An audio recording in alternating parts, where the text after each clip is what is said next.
Hey, Josh, how you doing? Hi, Jason. Great. Great to see you. Yeah, it's good to see you, Josh. And so, folks, we're here, and it's a Friday afternoon. Josh and I are having a conversation about zero trust, and uh, the metaphor we're using is you must be this tall to enjoy the ride. And the the idea is that the metaphor is that zero trust is a little bit like a roller coaster ride where you're moving fast. At some points, your world is turned upside down, and the person next to you might be screaming in terror. So we want to make sure you're ready for this experience. So Josh and I have a bunch of things to talk about, and the idea is before you start the zero trust journey, we want to make sure that you want to make sure that your organization has kind of the basics in place. Josh, right? Absolutely. Zero trust strengthens, it also simplifies.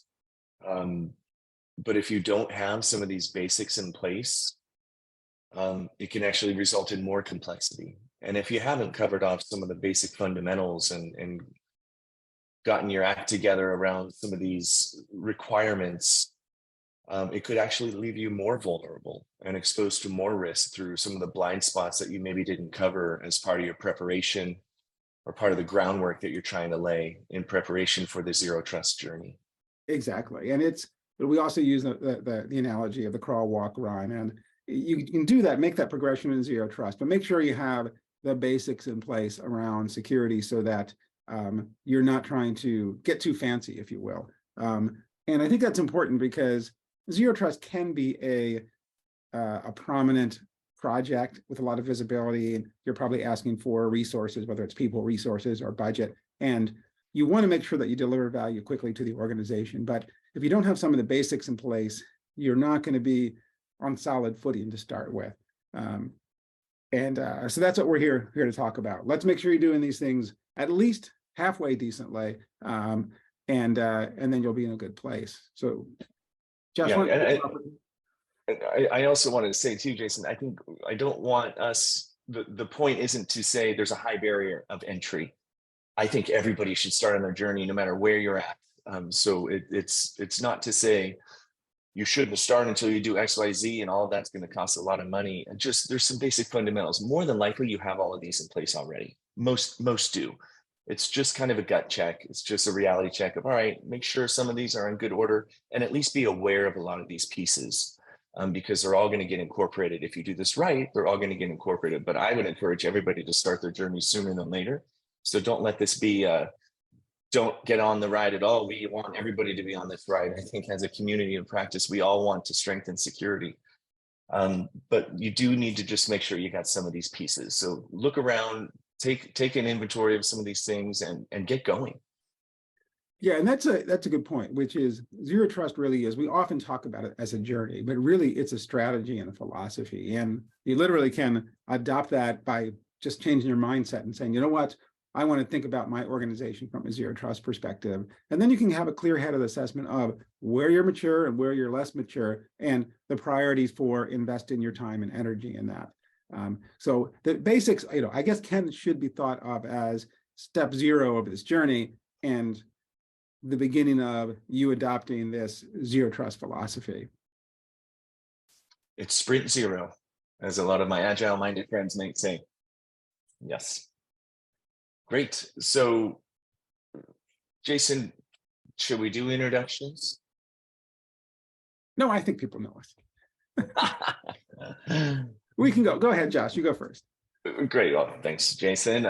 Hello, I'm Josh. I'm founder of Massive Scale Consulting services business focused on organizational transformation.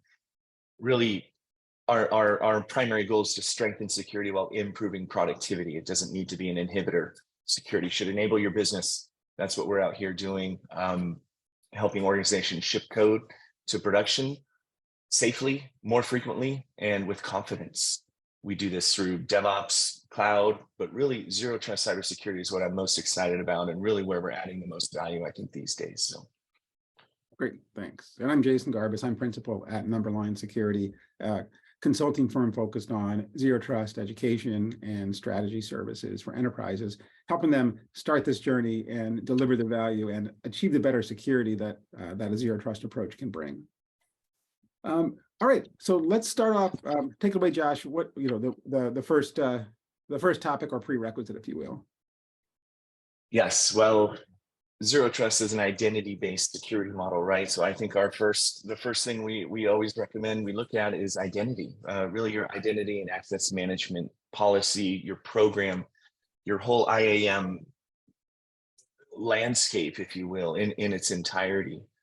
And as you always say, as you say so well in your book, Jason, your IAM program doesn't need to be perfect, but it shouldn't be broken. It can't be broken, because I think that will be a big inhibitor, a big block to your ability to be successful at Zero Trust. So IAM policies with clear ownership, strong grasp of how people join, move, and leave in the organization, and really how they access resources. How do you grant access to the various resources within your organization?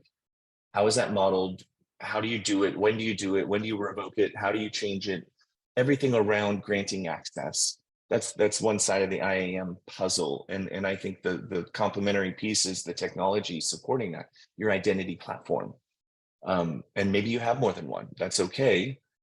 But you certainly want to make sure that everybody is getting access through an identity platform, because that's kind of your source, that's your pseudocode from which you're going to base your security program around, is exactly how you're granting access through these identity platforms. That was very good. So definitely think about the processes. So Josh mentioned join, move, and leave, which is part of typically an identity governance program, and understand how well or maybe how poorly you're doing that. Also understand the set of identity management systems you have, how people are authenticating, and how much visibility and control and accuracy you have around identity group memberships. And the reason I'm talking about that last bit is that group memberships is by far the most common way that people use or to tie to their access policies in the Zero Trust system. So if you've got very messy or poor group management, it's going to be harder to use those as the basis for a Zero Trust policy. And maybe this is an opportunity to clean those up or to create new ones as you identify the right groups. No one has a perfect identity management system, so don't be put off if yours isn't perfect, because no one has one that's perfect. But you want to think about your level of maturity there. Are there pain points and things that are, let's say, terribly manual or really not working well that you want to fix or improve before you start the journey? That's a really good point about the groupings. Groups of groups is how I always like to look at it, and talk to a lot of my folks I've worked with in the past. So probably sick of me hearing that. So pardon you guys, I'm saying it again. But groups of groups, it's the only way to manage. You shouldn't be granting access to any individual. It's just not scalable. It's too much overhead and it's too messy. Exactly. All right. So talking about visibility, let's talk about asset inventory, configuration management database, et cetera. And again, this is this whole spectrum of the highest performing organizations have a very clear and accurate and up-to-date source of truth around what's on the network, what services or applications are there, and what type of interaction they need. And less mature organizations don't. So get a clear picture of where you are in that spectrum, and also understand that, for goodness sakes, you don't need complete visibility into everything, because you're not securing everything to start with. That you're going to be picking and choosing a subset of your data or applications or services on the network, and make sure you understand what that looks like so you can build an accurate policy around that. And that might be, especially for first project, probably not the most valuable and highest risk things in your organization. Pick something that's reasonably important, that is maybe a pain point for people, and focus on getting the clear visibility around that, so you can learn from it and start to demonstrate, hey, this approach is going to deliver value for our organization. I think that's such a great approach, Jason. And let me position this as a question to you. Totally agree. I think every organization I've worked at or worked with, nobody has 100% clarity on every single asset. There's a lot of change and things come and go quickly. We all want to try and we all do our best. And as you said, maybe some of the larger organizations have this fully automated. But the whole Zero Trust approach, where you first choose a protect surface, and we won't go into the whole approach here, right? There's other resources for that, but when you choose a protect surface, what you're saying is you at least need to know all the assets that surround that protect surface. And I would say, I might add or even pose as a question to you, it's probably most important to identify what are all the things in front of access on its way to that protect surface. What are the firewalls that needs to go through? What is there, an IDS, IPS? Does it have to go through a VPN to get to it or not? Is there, is there a WAF? What are all the different layers of defense a request needs to move through or a person needs to go through to get access to the protect service? That could be one way to say, well, let's start with an asset inventory of those things. Is that what you were saying, Jason, as maybe a small way to start small and iterate, the crawl, walk, run? Right, that's definitely part of it. And I think oftentimes that network topology or the network flows is when you're actually implementing things in your platform, you definitely need to understand what's connected to what and what things are in between. And sometimes those are going to be changed. Sometimes they'll be used as policy enforcement points, or sometimes they'll be bypassed, depending on how you're approaching things. So yeah. Great. I always hear, we love acronyms, right? The DAS acronym, DAAS. So I get this right. Data, assets, applications, and services, right? That's one way to think about it, where you really kind of get the large everything in scope, because it really comes down to, I think, those 4 components. Exactly. And that's the one AAS acronym that is not as a service. It's something completely different. Right. The exception that proves the rule, right? Right. It's got to be one. Exactly. All right. So let's talk about, I guess, monitoring and analytics and operations. And this is something that sometimes can be an impediment. And it can actually be an impediment if you're on either side of the spectrum, right? It's if you're maybe not doing performance monitoring or availability monitoring or things like that, then, you need to have a baseline to make sure you understand when things are on fire, when things are running hot, or when everything is running perfectly fine. And obviously, then have your operations and an IT and help desk able to respond to that. And I think you'll inherently know if you have constant fire drills or if things are operating reasonably smoothly and you have some sort of automation around that. Kind of a counterpoint to that is if you're really mature at that, I've seen organizations where that is actually an impediment towards zero trust because the operations team is so stringent in what they allow on the network. They might say, okay, I know you're doing this brand new project that it's 200 users for this, let's say, medium risk system, but it's still a production system. And we won't allow you on the network until then there's this whole laundry list of availability, security, testing, audit, compliance, you name it, all these things that are really important for mature organizations, but they can act as a real blocker toward innovation. And that's kind of a counterbalance to that, which is if your organization is that mature and strict, then see if there are other areas to get started with zero trust, whether it's something a little bit not production, maybe it's a new environment, or maybe there's enough of a business initiative or business support for it to overcome some of those objections initially. Couldn't agree more, Jason. You definitely have to choose wisely. You want to pick an effort or an area that has a high chance of success, because you do need to get quick wins early for some of these larger projects. And this is definitely a larger project. Zero Trust only works with the whole org buying in. So get some wins quickly. Try to choose a project that you can win with. I would say another monitoring fundamental that you should have in place, if you don't already, is a consolidated logging mechanism. One of the key design principles of Zero Trust is inspect and log all traffic. All traffic going to and from a protect surface must be inspected and logged. Having a consolidated logging mechanism in place is a key part of this. What's known as a security information and events management system, or a SIEM. It's a great place to start.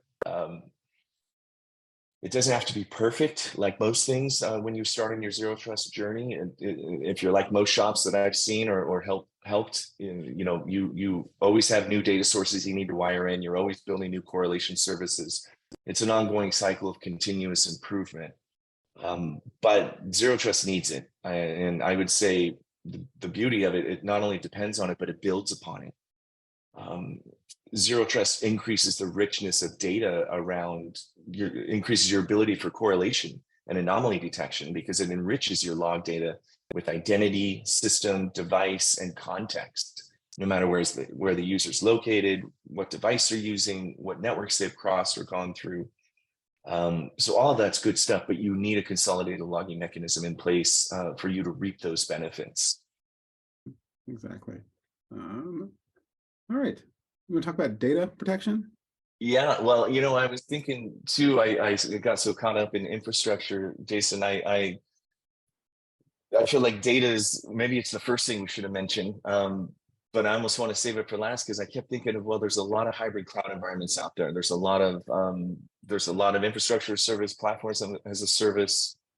Those have a lot of times, if you've integrated it well, they tie right into your IAM policy, and you've got a lot of the same access management policies and procedures around your cloud assets as you do your on-prem assets or your in the office assets. But I do feel like it's worth calling out as part of the infrastructure. Any of the cloud assets that you have, you need to know about those. You need a clear understanding of how your organization has connectivity to those cloud assets. Do you have private circuits to them? Are you using the cloud VPN services? Are you just accessing over the internet? You need to at least know what you have out in the cloud and how many of those clouds, all what tenants do you have and how your organization is connecting to those resources and how those flows operate. So some grasp of those as an asset as well. I felt like I wanted to mention before we get into I think the most important, which is data. Yep, absolutely. So shifting to data, I mean, you clearly know your organization best and will understand what is the highest risk or most toxic set of data that you have, and make sure you have the basics in place around this. And maybe it's proprietary source code, maybe it's customer information, maybe it's medical information, whatever the business you're in, that you have the right set of controls around that, whether they're driven by regulatory compliance or just best practices. Make sure you have the users of that data with the right types of controls, and to whatever degree you can institute a DLP type of system that's effective. Make sure you have MFA in place for some of this. Those types of things are really important as basics for just for data access, whether it's structured or unstructured.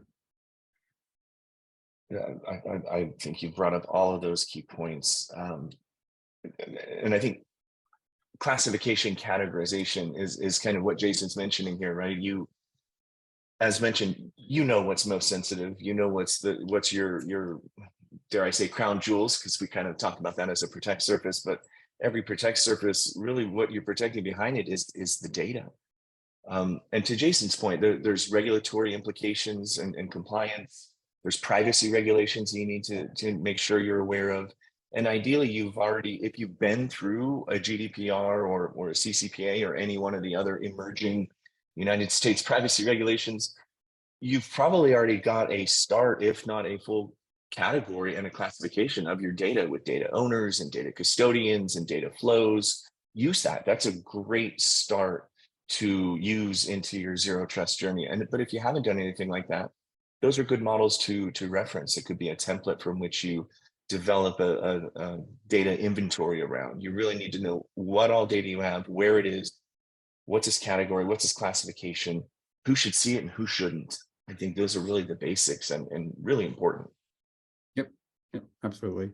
Another area that sometimes slips through the cracks is administrative access. So, understands, and this is an area that oftentimes IT or technical people will do things outside the visibility of the security team. Is if your sysadmins have, for goodness sake, shared passwords, or they have root everywhere, or they don't have MFA, or you don't have a password vault or a PAM system of some sort. Those are really important basics to put in place, because it's just too easy for malware or ransomware or malicious actor to infect and go across the whole organization if you don't have those in place. That's a really good point. It's funny. security applies to everybody except the IT admin because he needs the access to get his job done, right? But I see that a lot. It could be dangerous. Even the best IT admins know that they should use their non-privileged accounts to do most of their day-to-day activity, right? You have your break glass access, you have your administrative access. Use that sparingly and only use that when you need to. And if that's a practice you haven't tightened up, another great opportunity to really take that seriously. One of the benefits of zero trust is minimizing the blast radius. You really reduce the scope of a security incident. You minimize the impact. You could recover more quickly. You could it should do less damage. That truly does require you to take a good, strong, hard look at, are you really approaching your access rights maturely and with security minded? We all understand you need admin access to get your jobs done. You've got to cross different domains and different networks and all of this, but zero trust only works if you tighten some of those things up and you really take a security mindset across how you're doing your job. You don't want to slow it down, but more than likely, if you really think about it, you probably don't need administrative access for 90% of the things you do in general. So just be realistic about that. If you don't tighten that down, the zero trust isn't really going to help because it will still leave you with a broad blast radius if you're not tightening those aspects. Exactly.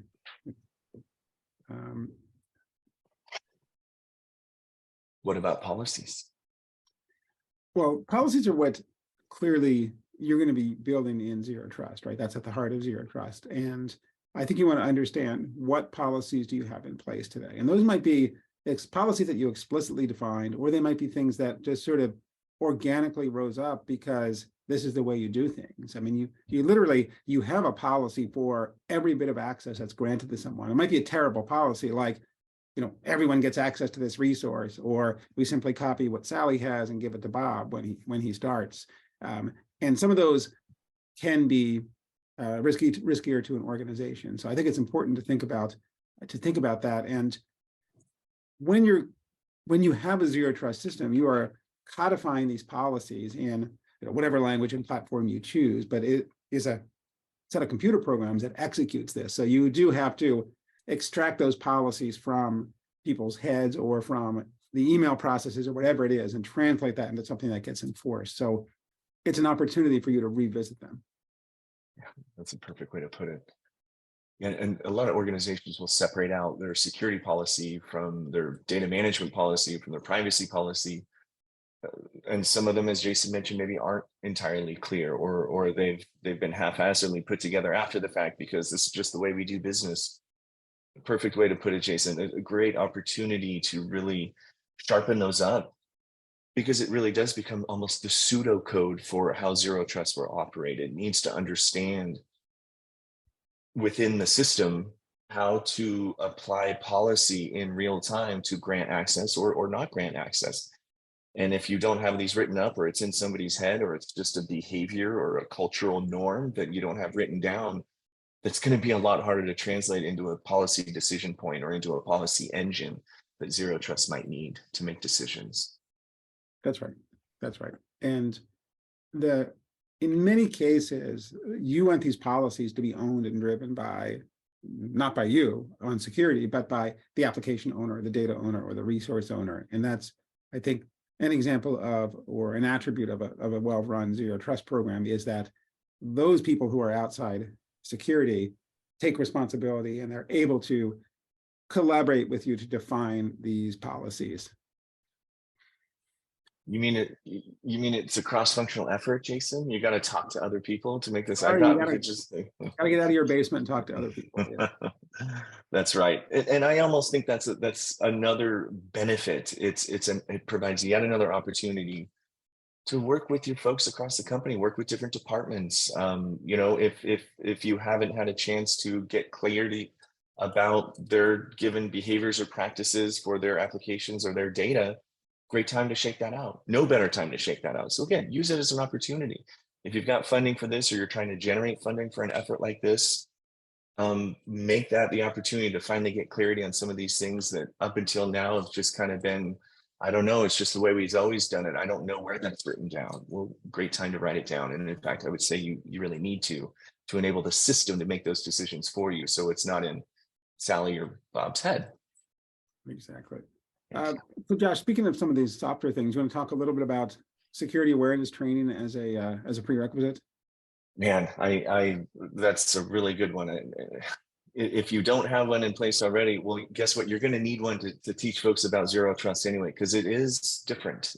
It should be easier. It should improve the user experience. It should shorten those wait times for access requests, because it should be a lot less overhead to your IT and security teams to grant access. But you need to educate people about those changes, right? So if you've only done security awareness training because you had to for a given regulatory compliance and you did it once a year, well, at least that's a start. But if you haven't even had to do that, well, there's no better time to do this. And I think most organizations these days, everybody understands how important security is and how cybersecurity needs to be everyone's job. In fact, I would assert it needs to be part of everyone's job every day. But we all got a job to do. We've only got so much cognitive room in our heads to be able to do the job that we're hired to do to begin with. So sure, cognitive load's a real thing, but you have to get out in front. You have to educate your people, educate everybody across the organization around how zero trust is going to change. Hopefully it's positioned around how it's going to make their lives easier, how it's going to strengthen security while improving productivity. But you definitely need training. You need awareness training. And if you haven't seen a ransomware attack over the past 12 months on the news, then I don't know, I guess good for you. Maybe you don't watch enough news, but there are so many successful attacks. So many of those simply came down to a user got tricked by a phishing email or a text, or they clicked a link they shouldn't have. The security awareness training is supposed to provide education on that, but we're humans, right? We get busy, and it looked legit. It had the logo. It actually even talked about behavior that I've been doing. It seemed legit to me. This is where security awareness training is so important, and more than likely it's already put in place to protect organizations from ransomware. And if it hasn't, again, great opportunity to do that. I can't say enough about how critical it is. All the systems in the world still don't protect you from human behavior. I say you got to educate, and you got to educate, and you got to tell them and tell them again. But ideally, you're doing this in a way that's interactive and that's engaging, and maybe even gamify it. Create a little competition, run some campaigns and give some prizes. Like, get people's skin in the game. Teach them how what they're doing may expose security in a way that's fun and engaging, and ideally in a way that helps them get their job done. Make it a little bit more interactive, so it's not just something that somebody clicks next, finish, and they're done, and they check the box and they go back to their day job and forget it until next year. Yeah, I think there's definitely some debate around this, and I can definitely see both sides of it, because at the security team, you have a responsibility to not have an infrastructure where if one person makes an honest mistake and clicks on some malware, that your whole organization gets owned. You need to have resiliency in your organization and your network, and you need to have microsegmentation and intrusion detection and response, et cetera. That's your responsibility as a security person. And there's a school of thought that says we shouldn't put the burden on the end user. And I can kind of sort of see that, but I disagree, especially now, because we're right at the beginning of some really crappy things that are going to happen with AI generated images and voices and malicious, emails, et cetera. It's going to be really, really easy for malicious actors to fake a video or a phone call or a realistic exchange of emails to make people do things that they legitimately think are requests from their boss to transfer money here or whatever it is.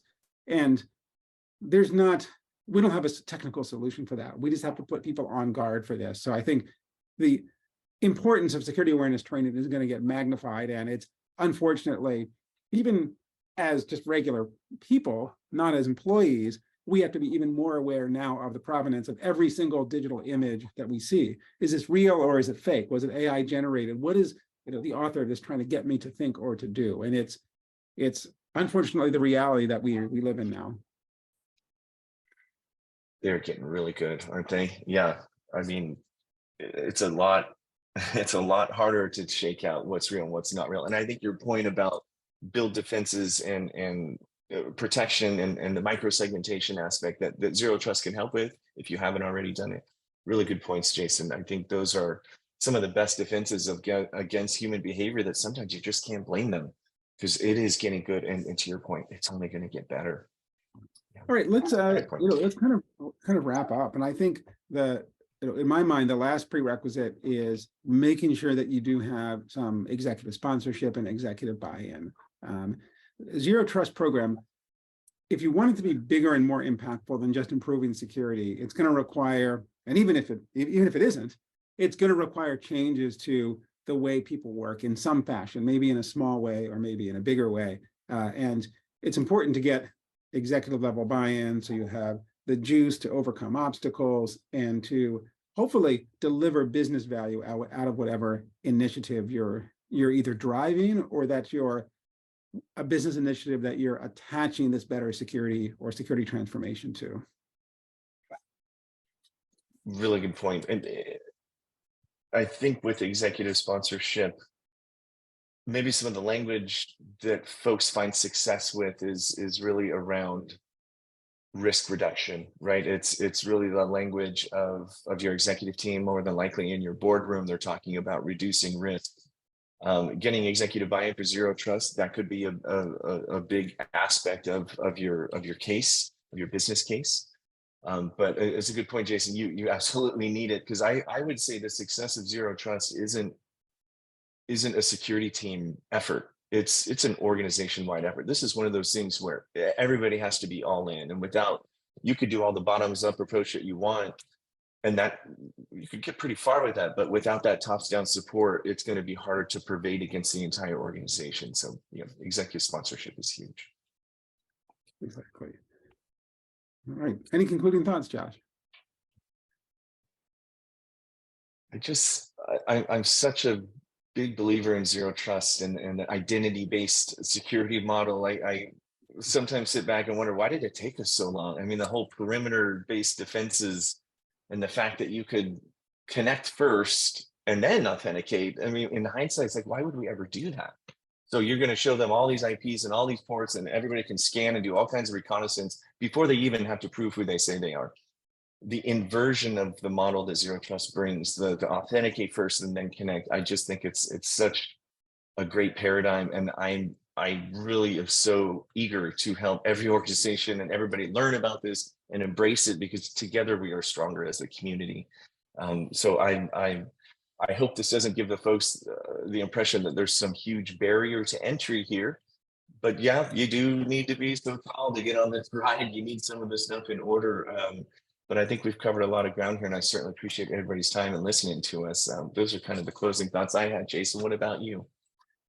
So yeah, thanks, Josh. This was a great conversation. I think we covered a lot of ground here in a short amount of time. And yeah, I think that Zero Trust is a demonstrably better way to approach security. And I feel like we as security professionals have an obligation to talk about it, to educate our organizations, and to really push and pull and drive our organizations down this journey, because traditional security is not as effective as we need. And we see that day in and day out. And there's a better way to do it. And I think that we're all learning together. And I think we're on this journey together to get to a better place. Love it. All right. Hopefully this helps everybody do just that. Exactly. Thank you. Thanks. Thanks, everybody.